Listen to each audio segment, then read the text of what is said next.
Evan, how are you? I'm good. How are you? I'm all right. I'm okay. I want to start off today, if you don't mind, picking up on a thread that we talked about a little bit in our first session, and then we can move into something that you want to discuss. But I kind of want to get a little bit of clarity because I've only seen you one time now. Yeah.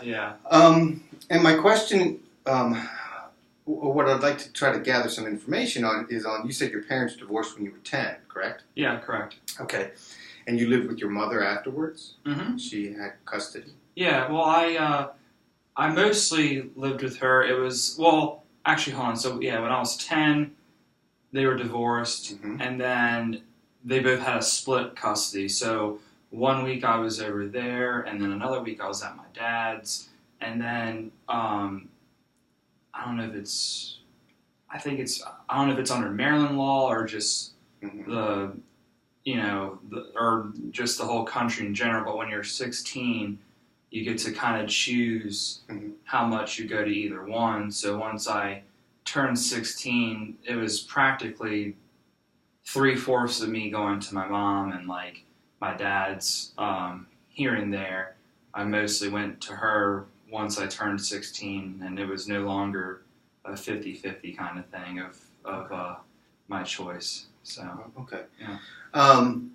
So for the most part, 6 years you were kind of going between. Both parents. A week for a week each. I mean, they both still lived in Salisbury, so it wasn't really a hassle with the whole custody thing. Luckily, so. Okay. Yeah. Excuse me. Sorry. So, how was that? Can you tell me? Can you explain how that felt for you? Oh, that they were that just kind of going back and forth like that?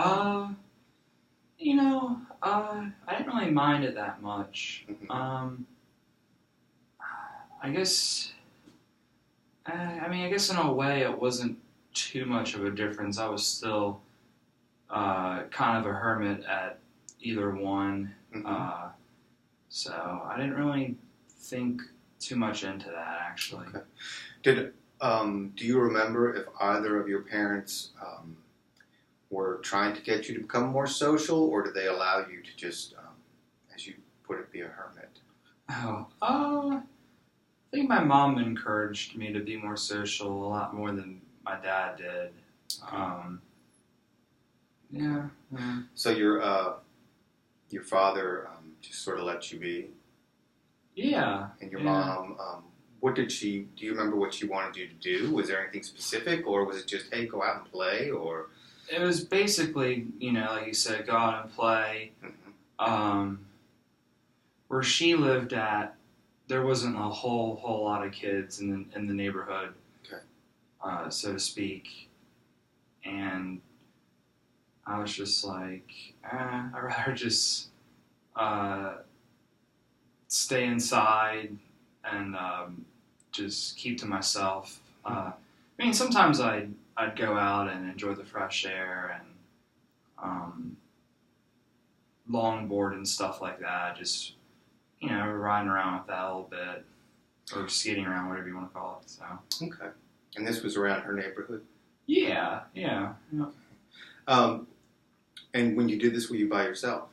Yeah. Okay. Yeah. So, before your parents divorced, did you have a lot of friends, or were you still pretty much a kind of stay-at-home kind of child? I've always just been the stay-at-home kind of guy. Okay. All right. Do you remember any parenting differences between your mother and your father? Was your father stricter? Was your mother stricter? Were they about the same? Do you remember? I think they're about the same.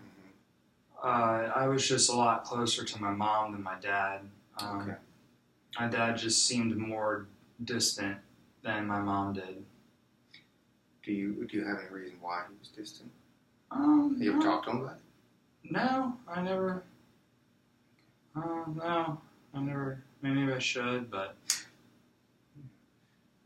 Is that something you want to do? That you're interested in that information? I could give that a try. I could. Well, what do you think? I mean, yeah, that'd be a good idea. I mean, now that my mom's deceased, I think it'd be, yeah, I just come to think of it, it'd probably be a good idea to talk to him and get more out of him. Okay. So. And you're living with him now, correct? Didn't you say? Yeah, Okay. yeah. Okay. I've been living with him for. So if you're under the same roof, it might, this might be a good time, if you want to try to build a relationship there. Mm-hmm. And of course, that's entirely up to you. And see where that goes. Yeah. You also mentioned in our first session that people don't understand me. Yeah. And you don't care for people. But it sounds as though you've had limited interaction because you've been at home a lot. Even when you were out playing, you tended to be by yourself. Yeah. So, do you remember, was there any specific event that occurred that really put you off to people? When you said that they don't understand you, was there anything? I can't recall anything Mm-hmm. too specific. Mm-hmm. I think maybe people just get on my nerves too quickly, Mm-hmm. and I just maybe some of it's me. Maybe I wasn't willing. Sorry, maybe I wasn't willing to give them a chance. I mean, some of them just.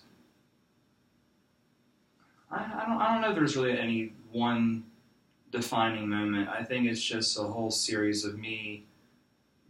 I just feel like a lot of them are fake, and I just think I just get annoyed at them too quickly.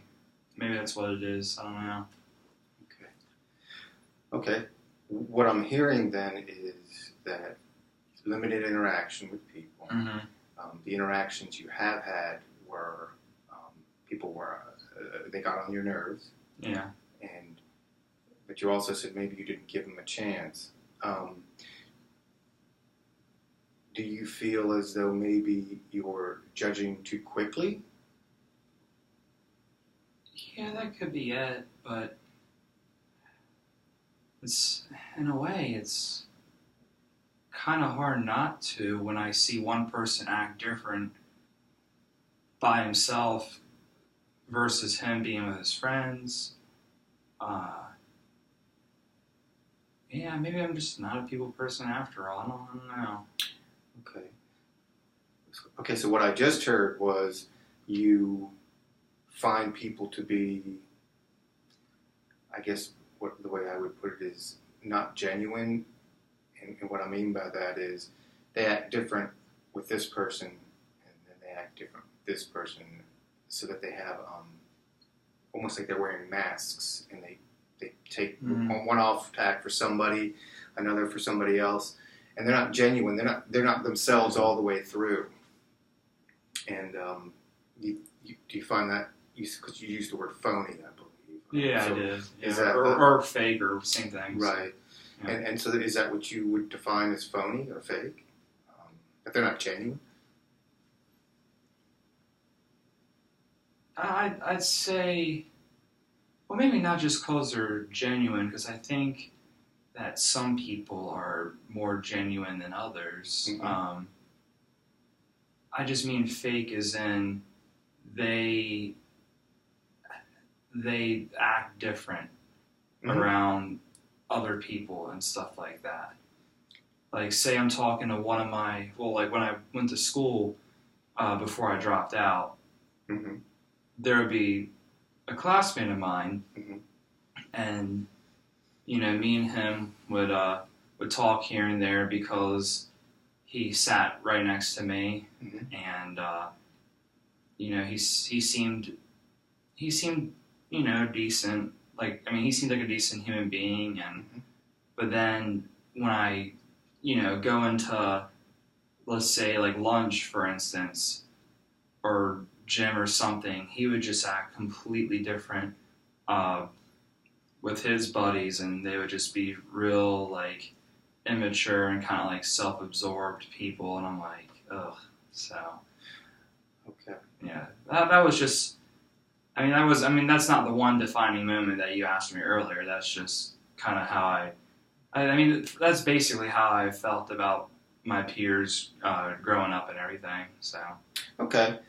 So it sounds as though there maybe wasn't one moment, as I had asked earlier, but it was more of a series of Mm-hmm. occurrences, interactions, Mm-hmm. relationships that you observed that led you to just say, people tend to, when you were in class, he was your friend. And then when you were in gym, well, not a friend, but you were he was an acquaintance. Right. Yeah, I don't know. And you guys could talk. Yeah. And then, but when you were in a social setting outside of class, he was in a clique, basically. Yeah, like a clique. Yeah, and you weren't part of that. Yeah. So. And I think maybe the whole. Did you really pronounce it clique? Either way. Oh, okay. I've never heard it. Sorry, I just never heard it pronounced like that before. But yeah, I mean, I think maybe that's what kind of drove me a little nuts, was the whole clique thing and Mm-hmm. too much drama and gossip, and I just didn't want any part of that. So I just, kept to myself. And sometimes I think maybe I think about that sometimes. So maybe me being kept to myself on one hand, maybe I was better off with that. Mm-hmm. But then at the same time, maybe I should have been more sociable, just because, I guess, just so people get a more clear understanding of me. Okay. So, I mean, I've thought about that sometimes, but the whole cliques thing just kind of got on my nerves. I mean, it was really more evident in, like, middle school and high school than. Yeah, it was really more so those two levels of education. Well, and I think at that developmentally, middle school and high school is when we start to develop our individual personalities. When we're younger than that, say elementary school and even younger, we're like one kind of a glob of people, and we're just like part of a body. Mm-hmm. And then as you move into the middle school area, around 12, 13, you start to become Evan. And your friend starts to become who he is, who she is, and you start to feel as though, oh, I have a personality, and these are the people I want to hang out with, and sometimes people get cast aside. Did you ever think that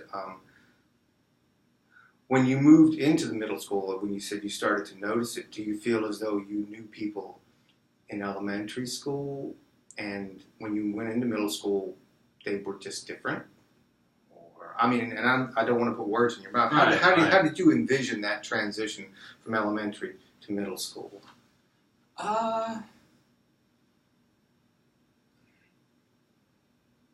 Well, I guess in terms of people, I'm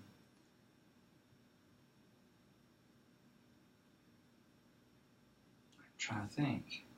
I barely even remember. It was so long ago. Give me one moment. Sure. I think I was also.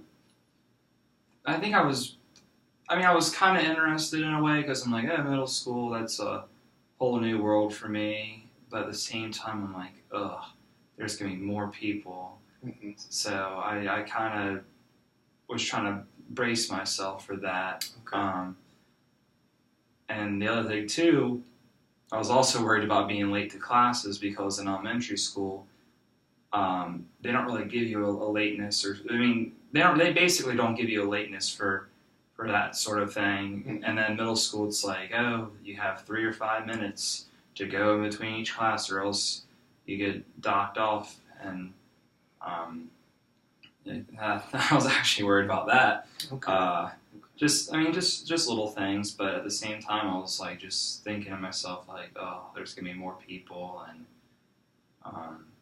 so. Okay. Yeah. Well, and what I just heard, and correct me if I'm wrong, is there was an interest in middle school, but there was also an apprehension because in elementary school, usually when you transition from class to class, a lot of times it's the whole class goes together. Yeah, you're right. I do remember that. So, again, you're part of a pack. Yeah. And then when you move into middle school, all of a sudden you're expected to be more autonomous, more individual, and be to class on time, get your work done, and so does that sound about right? I think that sounds about right. I mean, I guess the only thing I think I think I had an interest because it was a new experience. Sure. So something new that is happening or is going to happen to me, it does make me curious because I'm like thinking, wow, I've never experienced before or experienced this before. Like before I came to your aid, or before you came to my aid, or I came to you, I was interested because I'm thinking to myself like, wow, I've never had counseling before, and I'm curious to see what it was like, or what it's like to sit here and new stuff here and there. It really just captures my interest just because I'm curious as to what's going to happen. Okay, so you tend to have an initial interest in new things. Yeah. But then, do you think you could get bored with them quickly, or how would you describe it? Yeah, I would probably say so. Okay. And you commented earlier that you were interested in middle school because of the new experience, but then you talked about being late to class, but then you said, oh, then there's going to be more people. So even at that, even before you got into middle school, it was more people. I'm going to have to deal with more people. Yeah. So that seems to be a bit of a theme, people. Yeah.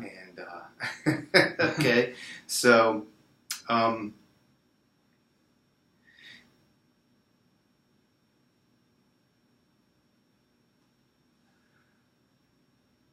But in our first session, you also commented that you would like to become more social.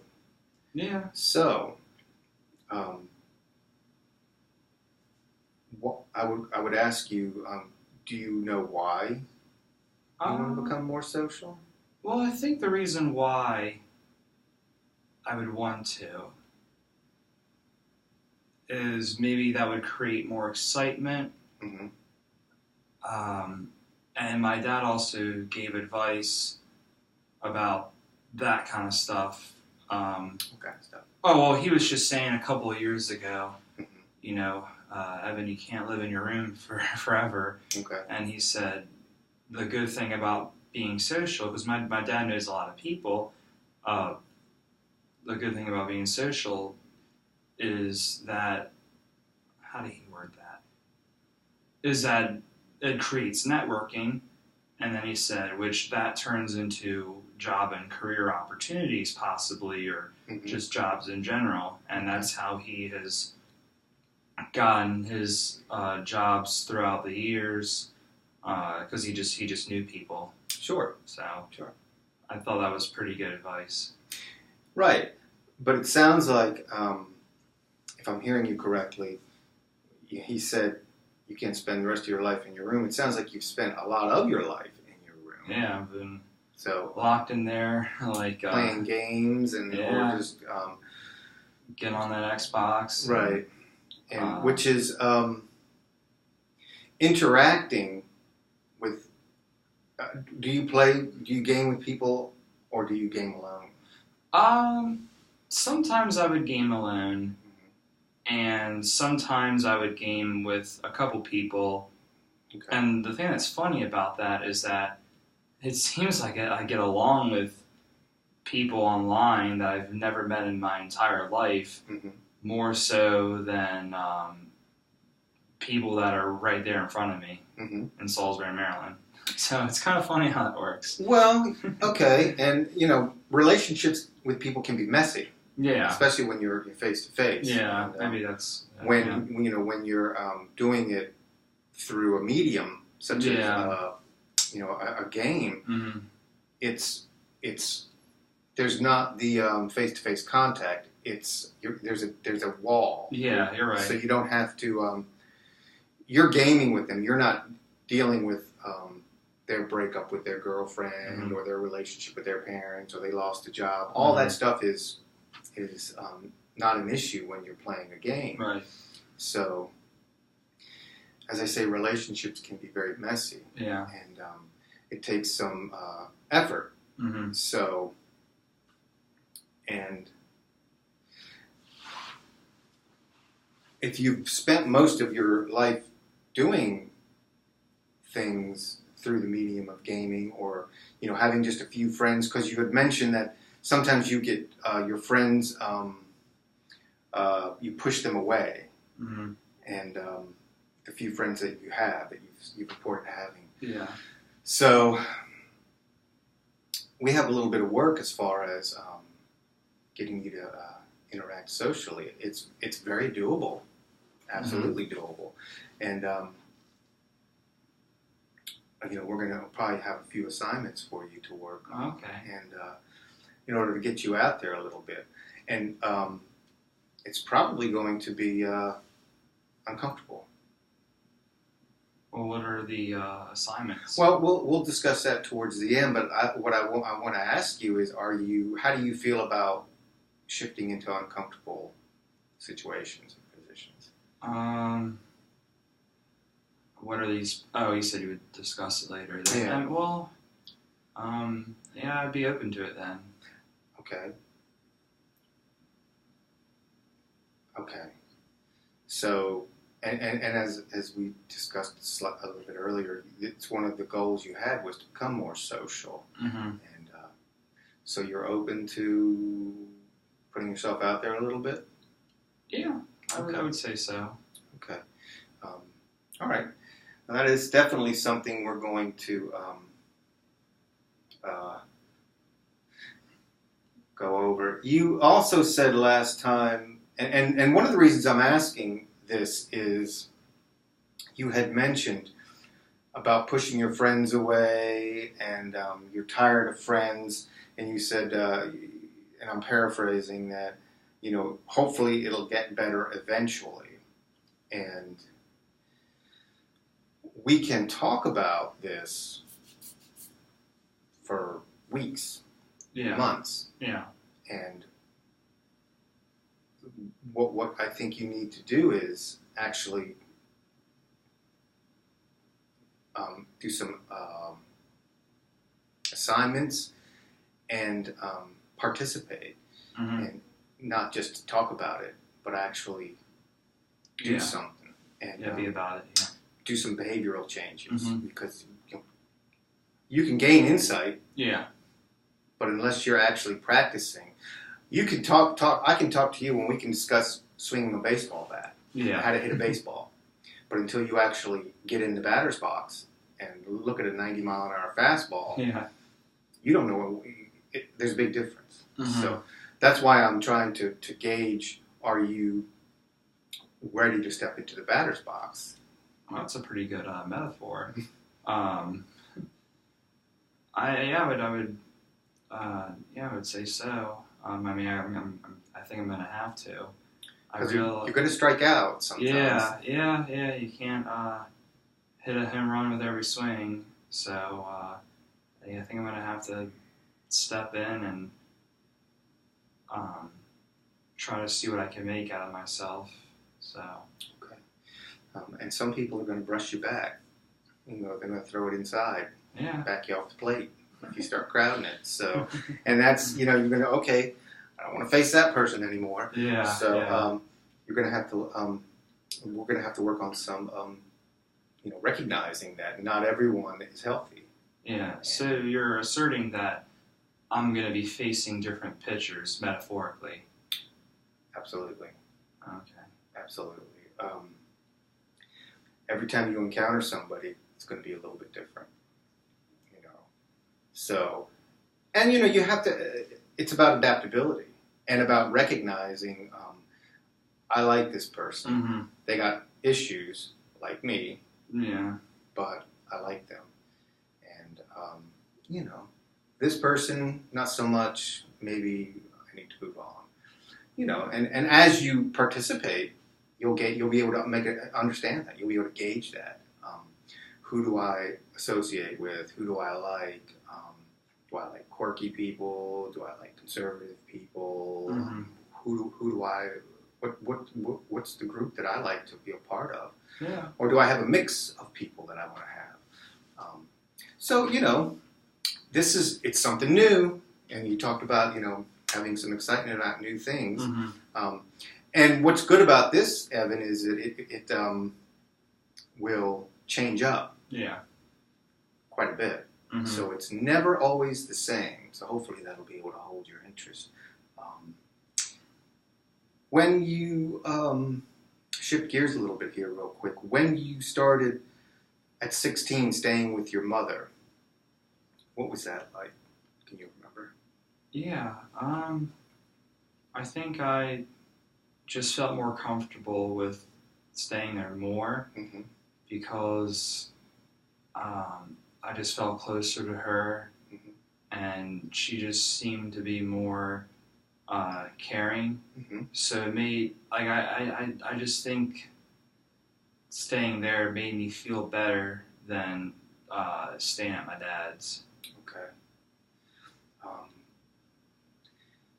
Can you explain why it felt better? Do you remember why it felt better? Do you know why it felt better? Well, I think it just felt better because she just seemed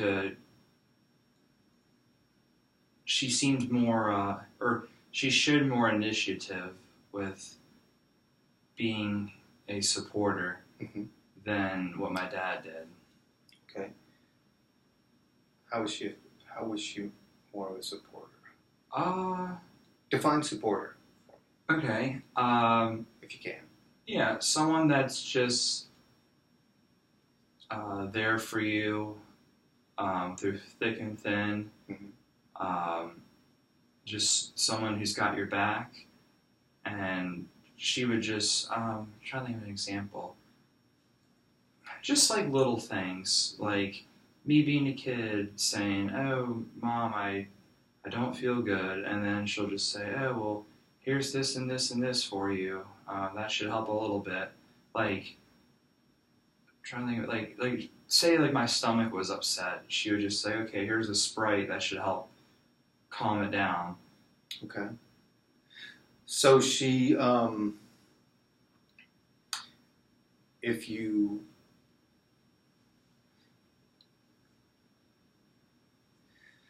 she gave you what you needed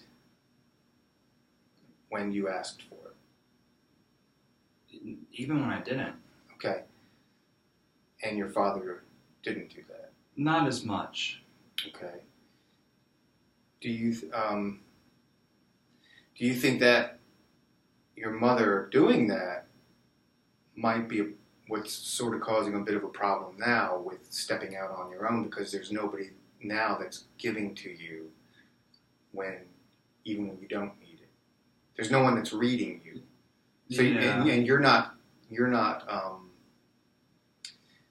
didn't learn, okay, I don't feel well, this is what I do, because Mom took care of it. Yeah. You know? Yeah. So now Evan has to take care of himself. Yeah, now it's more. Now